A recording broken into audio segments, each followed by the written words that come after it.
G'day guys, so this is a 5-litre Ford Mustang Coyote engine.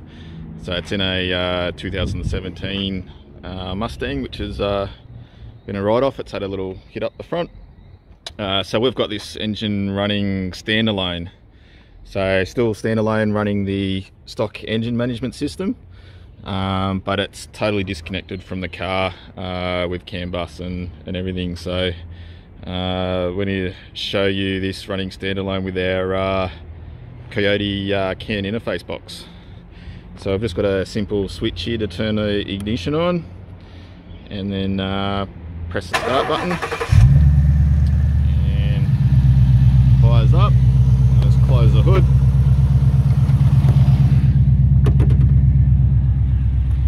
So inside we've got some wires running to the accelerator pedal, and also our new CAN interface box. So this one says it's Mustang Coyote. This CAN interface box will also do the Falcon as well, so the Barra, and also GM and Subaru. So we've got this interface box wired up to an old Subaru cluster. So this is all analog gauges. The bulbs are actually not even LED, they're incandescent bulbs, and we've got the temperature gauge hooked up. So it's all hooked up to the interface box. This interface box has got over 10 outputs and 10 inputs, analog and digital. So we've got an analog output for the temperature gauge. We've got a pulsed output for the tacho, so you can see the tachos working there if I give it a rev.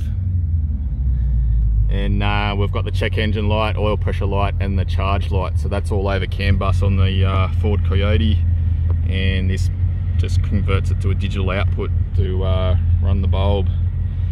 So we've also got an analog in, which is this cruise button switch. So this can be programmed for all sorts of inputs and outputs through the menu system, and we've programmed this for a Subaru cruise switch.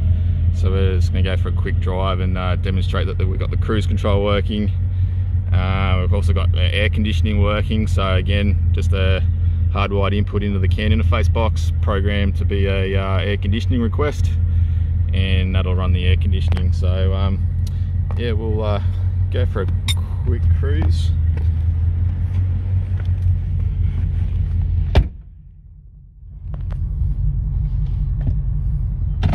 So put it down to I've got it in drive. I haven't hooked up any drive outputs, but yeah, we can, if you've got like lights on the dash, PRND, we can program the interface box to do that. Or we've also got a little TFT OLED screen as well, which can be programmed to output the gear. So at the moment we're in sport and we're on gear 1. We've also got the ATF fluid temp and the engine temp as well.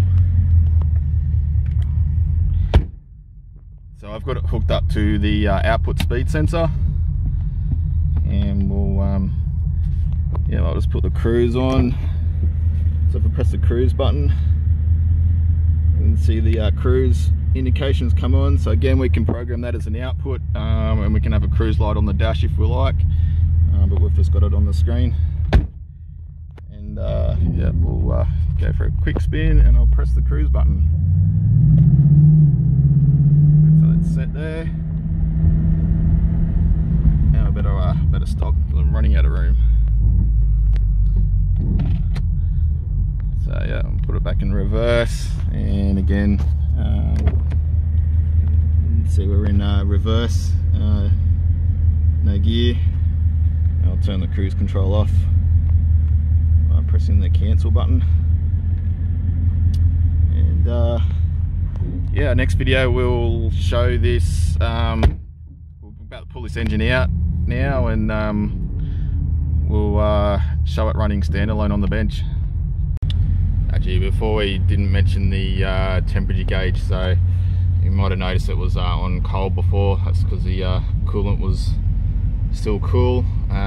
So we've just got it above the sea there, and the temperature's 89 degrees, so it's just about to get into the normal range. Alright, we'll park this under the hoist, and we'll get this engine out and put it on the standalone test bench.